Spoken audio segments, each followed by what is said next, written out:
Hello ninth class students, welcome to Vigyan World. आज हम करेंगे फसल सुरक्षा प्रबंधन। हम कर रहे हैं चैप्टर 15 खाद्य संसाधनों में सुधार, और उसकी ये हमारी चौथी वीडियो है। पीछे हम 2 टॉपिक पूरे कर चुके हैं, फसल की किस्मों में सुधार और फसल उत्पादन प्रबंधन। उसके बाद आज करेंगे फसल सुरक्षा प्रबंधन। तो फसल की सुरक्षा का प्रबंध करना है, उसका ध्यान रखना है। तो आप ये जो फसल की सुरक्षा करेंगे तो ये किस किस चीज़ से करेंगे? सबसे पहली बात तो फसल की सुरक्षा करेंगे एक तो खरपतवार से। किससे? खरपतवार, ठीक है। एक आप करेंगे इसकी सुरक्षा कीट और पीड़कों से। कीट पीड़क से इसकी सुरक्षा करेंगे, ठीक है। और तीसरा पॉइंट आ गया जो आप इसकी सुरक्षा करेंगे, रोगों से करेंगे। रोग ना लग जाए, बीमारी ना हो जाए पौधे में। तो आपको इन 3 चीज़ों से सुरक्षा करनी है फसल की। तो सबसे पहले खरपतवार। खरपतवार क्या होते हैं स्टूडेंट्स? ये खरपतवार जो है ऐसे पौधे होते हैं भूमि में अनावश्यक, जिन्हें हम कहेंगे जो अपने आप उग गए, हम जिन्हें उगाना नहीं चाह रहे थे। तो ये क्या है? अनावश्यक पौधे हैं, ठीक है। अगर हम उदाहरण की बात करें अनावश्यक पौधों के, तो जैसे मैं अभी बता रही थी कि बथुआ उग जाता है गेहूं के साथ, तो वो भी क्या है? बथुए की सब्जी आपने खाई होगी, हरा साग, तो वो भी क्या है? खरपतवार। ऐसे ही गोखरू, जैंथियम बोलते हैं इसे। गाजर घास होती है। मोथा, ये सभी क्या हैं? अनावश्यक पौधे हैं। देखिए स्टूडेंट्स, ये आपको जो दिख रही हैं पत्तियां, ये आपके गोखरू जो पौधा मैंने बताया कि ये क्या है, एक खरपतवार है, तो ये गोखरू की है। तो इस तरीके का होता है ये गोखरू। ये देखिए, ये यही है आपका गोखरू का पौधा। इस तरीके के पत्ते होते हैं इसके। ये क्या है? खरपतवार ही है, बिना चाहे ही उग जाता है। ये आपकी गाजर घास है, गाजर घास बोलते हैं, पार्थेनियम। तो इस तरीके की पत्ती होती हैं इसकी। तो देखो, ये तो कॉमन है, मतलब हर जगह मिल जाती है, आपने अक्सर देखा भी होगा इसको। तो जो ये खरपतवार होते हैं इस टाइप के, गोखरू, गाजर घास, ये मैंने अभी आपको दिखाए। तो ये क्या करते हैं स्टूडेंट्स? ये जो मेन पौधा ना जिसको आप उगाना चाह रहे हैं, तो उससे ये उसके भोजन के साथ और उसके स्थान के साथ, उसके जो सूर्य से प्रकाश ले रहे हैं, सभी चीज़ों के साथ स्पर्धा करते हैं, कंपटीशन में रहते हैं, ठीक है। अगर मेन जो पौधा है उसकी अगर पत्तियों को ढक लिया इन्होंने, तो उसको प्रकाश संश्लेषण के लिए प्रकाश नहीं मिलेगा, जगह के लिए दुखी करते हैं उसे, खाने पीने के लिए पोषक तत्व ज़मीन से ये ले लेते हैं, जिससे मेन पौधा जो है वो कमज़ोर पड़ जाता है, उसकी वृद्धि रुक जाएगी, ठीक है। तो इसलिए खरपतवार तो जो है ना, जितना जल्दी इनको खेत से, ज़मीन से निकाल दें उतना बढ़िया होता है। फिर उसके बाद आते हैं कीट पीड़क, इंसेक्ट पेस्ट बोलते हैं इन्हें, इंसेक्ट पेस्ट, ठीक है। तो जो कीट पीड़क हैं ये क्या होते हैं? एक तो इनका काम भाई, छोटे छोटे जो कीट पतंगे हैं, जैसे भाई अलग अलग प्रकार के जो बीमारियां भी फैलाते हैं, ये जैसे ग्रास ऊपर आप सबने सुना होगा इस टाइप की। तो ये क्या करते हैं? ये काट देते हैं पौधे की, या तो इसकी जड़ों को काट देंगे, या तने को, या पत्तियों को। भाई उसकी जड़ों को, तने को, या उसके पत्ते जो हैं पौधे के, उनको काट देंगे, या पत्तों में छेद कर देंगे, फलों में छेद कर देंगे, खराब कर देते हैं। भाई पौधे की जो कोशिकाएं हैं ना, उनसे कोशिकाओं में जो कोशिका द्रव्य होता है, कोशिका रस, उसको पी जाते हैं ये। तो ये ओवरऑल फसल को खराब ही करते हैं, जिससे उत्पादन घटता है। तो इनसे भी बचाव रखना चाहिए हमें, ठीक है। उसके बाद आ गया रोग, कि बीमारी फैलने से बचाना चाहिए पौधों को, कि उनमें बीमारियां ना फैलें। तो बीमारियां आपको पता ही हैं किस किस से फैलती हैं। जीवाणु से, जीवाणु होते हैं बैक्टीरिया। कवक से, कवक होती हैं फंजाई, ठीक है। विषाणु से, विषाणु क्या होते हैं? वायरस। तो ये अलग अलग प्रकार के वो हैं जिनसे रोग कारक हैं, जिनसे क्या है, पौधे में रोग फैलते हैं। तो इनसे बचाना चाहिए। तो मैं आपको बता रही हूँ कि इन सभी से बचाव का क्या तरीका है। आपने जनरली सुना होगा कि इन सब से बचाव के लिए तीन चीज़ों का इस्तेमाल किया जाता है। एक तो है शाकनाशी, एक होते हैं पीड़कनाशी, शाकनाशी और पीड़कनाशी, और एक होते हैं पीड़कनाशी को कीटनाशी भी बोलते हैं। क्या बोलते हैं? कीटनाशी भी कह देते हैं, या अलग अलग समझ लो आप। ये इंसेक्टिसाइड हो गए, ये पेस्टिसाइड्स हो गए। पीड़कनाशी, कीटनाशी, और एक उसके कवक के लिए आते हैं कवकनाशी। मतलब ये कवक का नाश कर देते हैं, ये कीट का, ये पीड़क का। और ये शाकनाशी होते हैं जो पौधों का, खरपतवार वगैरह का। ठीक है, शाकाहारी के लिए इस्तेमाल होता है ना शब्द, की जो पौधों को खाते हैं उन पे निर्भर होते हैं। तो शाकनाशी जो पौधों को, खरपतवार वगैरह को जो नष्ट करे, पीड़कनाशी पीड़कों को, कीटनाशी कीटों को, और कवकनाशी कवक को, ये इस्तेमाल करते हैं। लेकिन ये उर्वरक की तरह काफ़ी नुकसानदायक है इनका इस्तेमाल करना। फसलों पे, पौधों पे छिड़केंगे तो ये हमारे अंदर भी थोड़ा बहुत इनका प्रभाव जा सकता है। अगर ये उसमें घुस के आहार श्रृंखला में, तो भी हमारे लिए बहुत सारी समस्याएं उत्पन्न हो सकती हैं। विषैले हैं, जहरीले हैं, पर्यावरण को प्रदूषित करेंगे। ठीक है, उर्वरकों की तरह उर्वरक भी पर्यावरण को प्रदूषित करते हैं, ये भी करेंगे। तो इन सब से बचने के लिए, इन तीनों चीज़ों से बचने के लिए हमें क्या करना चाहिए? आसान से साधारण उपाय अपनाने चाहिए। जैसे कौन कौन से? अब जो खरपतवार हैं, खरपतवार को हटाने के लिए तो यांत्रिक विधियां सबसे आसान है। यांत्रिक विधि कौन सी होती है स्टूडेंट्स? कि भाई सीधा खरपतवार को या तो हाथ से उखाड़ दें, भाई बथुए को उखाड़ दिया, गोखरू को, गाजर घास को उखाड़ दिया सीधा। ठीक है, और फसल उगाने का तरीका ढंग से इस्तेमाल करें, क्यारियाँ अच्छे से बनाएं। यूँ क्यारियाँ बनानी हो हमें, तो क्यारियाँ क्या होती हैं स्टूडेंट्स? जिनमें फसल को बोया जाता है, ऐसे बीड़ी बीड़ी क्यारियाँ बनाते हैं, तो उनका बनाने का ध्यान रखें। ठीक है, अंतरा फसलीकरण, फसल चक्र वगैरह करते रहे, तो उससे कम चांसेस हो जाते हैं इनके फैलने की, खरपतवार की। अब बात आती है कीट पीड़कों की। इनको आसान तरीके से कैसे निकाला जाए? भाई हम किस्म ही ऐसी ले लें जिनमें रोग प्रतिरोधक क्षमता हो, कीट पीड़क की जो प्रतिरोधी हो। ठीक है, ऐसी किस्म ले ली जिसमें ये इंसेक्ट पेस्ट, कीट पीड़क फैलने ही ना। या फिर एक खास चीज़ आपने देखी होगी कि ग्रीष्म काल में किसान क्या करते हैं, जब जैसे गेहूं है, अब गेहूं की कटाई होगी अप्रैल में, लेकिन जो ये मई जून है ना, जब तक धान की फसल नहीं लगती, तो उस समय क्या करते हैं? ग्रीष्म काल में हल से जुताई करेंगे खेत की। क्या करेंगे? जुताई करेंगे। तो उससे कीट पीड़कों से और इनसे बचाव रहेगा। बहुत मतलब जमीन को बहुत अंदर से खोद के हल से गहरी जुताई करते हैं, ताकि अंदर कोई कीट पीड़क हो तो वो बाहर आ जाएं धूप में। बाहर आ जाएंगे धूप में तो वो धूप के प्रभाव से मर जाएंगे। अगर ज़मीन में कुछ है तो कोई कवक, जीवाणु, विषाणु या कोई कीट पीड़क, कीट पतंगे ज़मीन में जो भी हैं वो बाहर ज़मीन पे आ जाएंगे, या तो वो धूप से मर जाएंगे, या जो पक्षी हैं, पक्षी उन्हें खा जाएंगे। तो इस ये भी तरीका है काफ़ी अच्छा कीट पीड़कों से बचाने का। तो गहराई तक हल चलाते हैं जिससे इनसे बचाव हो जाएगा, कीट पीड़कों से, जीवाणु, कवक वगैरह से। तो ये था हमारा जो है फसल सुरक्षा प्रबंधन। तो फसल सुरक्षा प्रबंधन में ये तो था कि फसल लगे जब वो फसल की कटाई नहीं हुई है तब तक उसकी सुरक्षा इन तीनों से बचाना है हमें।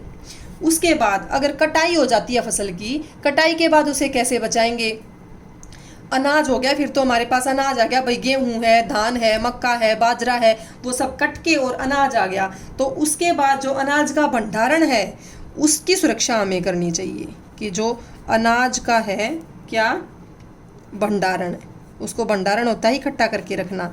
तो अनाज के भंडारण का हमें ध्यान देना है कि अनाज के भंडारण को किससे बचाना है? वही इन्हीं से बचाना है, जैविक और अजैविक कारक दोनों से हमें उसका ध्यान रखना है। जैविक कारक उसको खराब कर सकते हैं, भाई इकट्ठा करके रख दिया, और अजैविक कारक उसको खराब कर सकते हैं। जैसे अभी लॉकडाउन में क्या चल रहा था, भाई कई स्टेट्स में, कई राज्यों में, कि भाई उन्होंने अपनी वो निर्धारित कर दी अपनी डेट की, भाई हम 20 तारीख के बाद, 30 तारीख के बाद अनाज खरीदेंगे। तब तक वो किसानों को अपने घर पे रखना पड़ गया। तो उन्होंने जहाँ पे भी इकट्ठा किया है, उन्होंने तो खैर थोड़े समय के लिए किया, जल्दी ही उन्होंने बेच दिया मंडियों में। लेकिन कई बार जो गोदाम होते हैं, सरकारी गोदाम भी होते हैं, सरकार खरीद लेती है, फिर वहाँ पे भी अनाज का अच्छे से भंडारण नहीं होता। जैविक और अजैविक कारक वहाँ पे भी उसे खराब कर देते हैं। तो जैविक कारकों में वहाँ पे क्या क्या आता है? जैविक कारक में आते हैं स्टूडेंट्स यही जो भी बात करी मैंने, जीवाणु, विषाणु, कवक है, कोई कीट है, पीड़क है, ये सारे जीवाणु कारक है। चीचड़ी होगी, ये खराब कर देते हैं। और अजैविक कारक में क्या आ गया, अजैविक कारक में वहाँ की नमी देखी जाएगी, तापमान देखा जाएगा, भाई ज़्यादा नमी है तो भी गल सड़ के रंग भी बदल जाता है। और तो और खरीदने बाजार में जाएंगे तो उनको कोई खरीदेगा नहीं, तो उनकी क्या कीमत ही खत्म हो जाती है, कीमत ही घट जाती है, बहुत सस्ते भाव में बिकेंगे। तो नमी ताप का ध्यान रखना है। जैसे वहाँ किसी जिस भी जगह रख रहे हैं तो वहाँ रखने से पहले वहाँ की अच्छे से सफाई हो, सुखा लें, भाई अनाज को भी अच्छे से सुखा लें, सूर्य के प्रकाश में सुखाएं, या फिर क्या करते हैं धूमक कर देते हैं। धूमक क्या होता है, फ्यूमिगेशन, ठीक है, धुआं सा जो है वो कर देते हैं, इससे भी पीड़क मर जाते हैं, ठीक है। दवाइयों का भी कर देते हैं और साधारण भी कर देते हैं ये धुआं, तो उससे काफ़ी बचाव होता है। तो ये जो कारक हैं भाई, अजैविक कारक हैं, जैविक कारक हैं, तो इनसे सभी से क्या होगा, क्या नुकसान हो जाता है। एक तो देखो मैंने बताया रंग ही खराब हो जाएगा, कीमत ही घट जाएगी, क्वालिटी भी घट जाती है, उसकी गुणवत्ता खराब हो जाती है। क्या खराब हो जाती है, गुणवत्ता। जीवाणु, विषाणु, कवक बताए मैंने ये, या कीट पीड़क बताए, ये जैविक कारक हैं आपके, और नमी, ताप वगैरह। और ये क्या है, अजैविक कारक। तो अजैविक कारकों से बचा जा सकता है धूमक की सहायता से, और इन सभी से, इन दोनों से ही बचा जा सकता है। इनका भी इस्तेमाल करते हैं, इंसेक्टिसाइड, पेस्टिसाइड वहाँ पे भी डाल सकते हैं। और साफ सफाई से सबसे ज़्यादा बचाया जा सकता है। भाई भंडारण का उचित उपचार करें, उचित उपचार और भंडारण का पूरा अच्छा प्रबंध हो, सफाई करें, सुखाएं अच्छे से, ठीक है। तो मैंने बताया कि उससे क्या क्या होगा, अगर इनसे खराब हो जाए तो एक तो गुणवत्ता खराब हो जाएगी, क्वालिटी बिगड़ जाएगी, भाई बेकार से होगी वो, वजन घट जाएगा, ठीक है। और अंकुरण नहीं होगा पौधों में, क्या नहीं होगा, अंकुरण। भाई वो बीज इस लायक नहीं बचेंगे कि वो अंकुरित नहीं होंगे, अच्छे से बोए नहीं जाएंगे, इतने खराब हो जाते हैं वो। तो इन 3 चीज़ों में फ़र्क पड़ता है, ये तीनों चीज़ें कम हो जाती हैं, घट रही हैं, वजन भी, अंकुरण भी और गुणवत्ता भी, इन जैविक और अजैविक कारकों की वजह से। इसलिए अनाज का भंडारण अच्छे तरीके से करना बहुत ज़रूरी है। तो स्टूडेंट्स, ये था हमारा इस वीडियो में, क्या किया हमने, फसल सुरक्षा प्रबंधन किया और अनाज का भंडारण किया। तो हमारा जो टॉपिक था फसल वाला, मैंने शुरू में आपको बताया था इस चैप्टर में कि जो खाद्य संसाधनों का सुधार हम कर रहे हैं उसमें 2 टॉपिक मेन लेंगे, क्योंकि खाद्य संसाधनों में आता है, खाद्य संसाधन हमें मिलते हैं पेड़ पौधों से, फसलों से या फिर पशुओं से। तो जो फसलों से मिल रहे हैं ना, पेड़ पौधों वाले जो संसाधन है, वो टॉपिक हमारा पूरा हो गया है। तो उसके बाद कल से अगली वीडियो में हम करेंगे पशुपालन वाला, कि भाई मछली से, मुर्गी से, उनसे भी हमें भोजन मिलता है, दूध मिलता है गाय भैंस से। तो ये हमारा एक टॉपिक पूरे चैप्टर का कंप्लीट हो गया है। अब जो बीच में जो पाठ्य पुस्तिका के प्रश्न हैं, एक बार इसी वीडियो में 2-4 ही हैं, उनको कवर कर लेते हैं। एक बार देखें, देखिए बस इनको देखना ही, आपको मैं सारा एक्सप्लेन कर चुकी हूँ अभी टॉपिक में ही। कि पहला है, फसल की सुरक्षा के लिए निरोधक विधियां तथा जैव नियंत्रण को क्यों अच्छा समझा जाता है। देखिए मैंने अभी बताया कि अगर जैव नियंत्रण नहीं करेंगे, जैव नियंत्रण मतलब पीड़क और जो कीट हैं और विषाणु जीवाणु हैं उन पे नियंत्रण करना, और सुरक्षा के लिए जो निरोधक विधियां हैं उनका इस्तेमाल करना, इन्हें क्यों अच्छा समझा जाता है। तो देखिए इनको अच्छा तो समझा ही जाएगा, अदरवाइज फसल खराब हो जाएगी। इनका इस्तेमाल नहीं करेंगे तो जैसे मैंने बताया, गुणवत्ता कम हो जाएगी, वजन कम हो जाएगा, भाई अंकुरण की क्षमता घट जाती है, फसल खराब हो जाएगी जैविक अजैविक कारकों की वजह से, इसलिए इन्हें अच्छा समझा जाता है। दूसरे प्रश्न में भी यही पूछा हुआ है कि भंडारण की प्रक्रिया में कौन से कारक अनाज की हानि के लिए उत्तरदायी हैं। तो मैंने अभी बताया जैविक और अजैविक कारक होते हैं, वो अनाज की हानि के लिए उत्तरदायी हैं। तो यही 2 प्रश्न हैं, दोनों आसान हैं। देखिए एक ही प्रश्न है यहाँ पे भी और काफ़ी आसान है। इनमें से कौन सी परिस्थिति में सबसे अधिक लाभ होगा, कि 3 परिस्थितियाँ दे दी और इनमें से किस में सबसे ज़्यादा फायदा होगा किसान को और क्यों होगा। तो पढ़ते हैं हम एक एक करके। पहली देखिए कि किसान उच्च कोटि के बीज का उपयोग करे, सिंचाई ना करे अथवा उर्वरक का उपयोग ना करे। भाई बीज तो बढ़िया ले लिया अच्छी क्वालिटी का, लेकिन सिंचाई नहीं करनी और उर्वरक का इस्तेमाल भी नहीं करना, ठीक है। एक तो ये होगी परिस्थिति। दूसरी परिस्थिति में क्या करें हैं कि बीज तो सामान्य ले लिया लेकिन सिंचाई भी करनी है और उर्वरक का उपयोग भी करना है, एक परिस्थिति ये होगी। तो इसकी बजाय तो इसमें फ़ायदा होगा, क्योंकि सिंचाई उर्वरक के बिना तो कितना ही अच्छा बीज ले लें आप, वो फसल चलेगी नहीं आगे, ठीक है। तो इससे ये बढ़िया है। फिर देखते हैं सी वाली, इसमें क्या करें कि किसान अच्छी किस्म के बीज ले लिए, सिंचाई भी करनी है, उर्वरक का उपयोग भी करना है और फसल सुरक्षा की विधियाँ भी अपनानी है, ये तो बहुत बढ़िया। ठीक है, कि जो भंडारण की विधियां बताई मैंने, सुरक्षा के उपाय बताए हैं जो कीट पतंगों से बचने के, वो भी करने हैं, उर्वरक का इस्तेमाल भी करना है, सिंचाई भी करनी है, बीज भी अच्छी किस्म का हो गया। तो तीनों में से सबसे अच्छा तो यही है। ठीक है, आप समझ गए होंगे कि क्यों अच्छा है, क्योंकि इसमें सारी प्रक्रिया, सारी चीज़ों का इस्तेमाल अच्छे से हो रहा है। तो अच्छा बीज होने के कारण वो उगेगा अच्छे से, फिर सिंचाई उर्वरक का इस्तेमाल होने के कारण पूरी फसल अच्छे से चलेगी, सुरक्षा की विधियाँ अपनाने के कारण बाद में कटाई के बाद भी वो फसलें खराब नहीं होगी, क्योंकि अनाज का भी अच्छे से भंडारण हो गया। तो ये तीनों में सबसे बेस्ट है। तो देखिए स्टूडेंट्स, यहाँ पे आपकी बुक में एक दो क्रियाकलाप भी दिए हुए हैं, इनमें ज़्यादा कुछ नहीं है। जैसे सिंपल सा है, किसी पास के बगीचे में, खेत में जाएं, वहाँ पाए जाने वाले खरपतवार, फूल या फसलों की सूची बनाएं कौन कौन से हैं।